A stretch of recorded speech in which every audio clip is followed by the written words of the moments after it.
deux petits trucs que j'ai oublié de montrer précédemment. Quand je parlais de problèmes d'alignement des fenêtres, je pensais à ça, notamment avec en haut la mezzanine, en bas la partie recherche et développement. Et les fenêtres ne seraient pas alignées car foncièrement l'ancien boss voulait les bureaux comme il le souhaitait, il voulait les fenêtres là où il voulait pour la mezzanine. Et par contre pour la partie recherche et développement, bon, donc il y avait de la lumière qui rentrait, peu importe, donc autant faire un truc symétrique.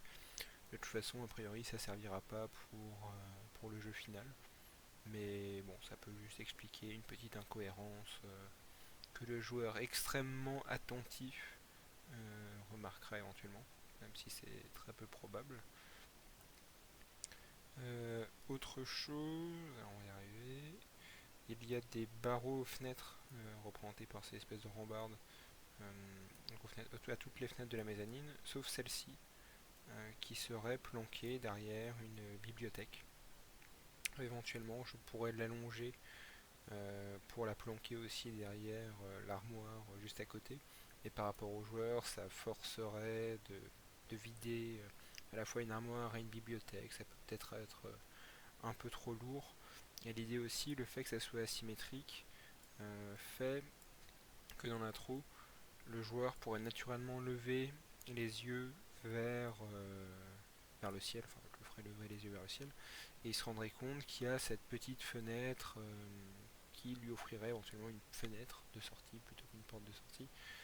Mais voilà, le fait que ça soit plus petit que la fenêtre en dessous attire l'œil, mais à voir si je le mets tel quel ou non.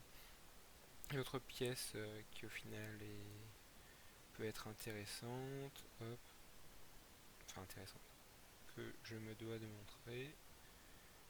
Hop, voilà. Ici dans ce coin-là, donc là nous avons la zone de stockage avec une trappe pouvant mener au sous-sol. Et là, ça risque d'être les toilettes des employés de l'usine. Bon, presque personne ne les utilise. De toute façon, il n'y a pas d'employés. Mais voilà, ça ferait juste un espace un peu exigu de 2,50 m sur 10 mètres et 10 mètres de hauteur également, avec quelques cabines de toilettes. Donc à voir si je l'agrandis ou non. De toute façon, ça ne sera pas utilisé. Mais voilà, c'est juste pour ajouter à ce côté impersonnel, vraiment des toilettes à la fois exiguës, mais tout en faisant 10 mètres de haut, quoi. C'est un peu marrant.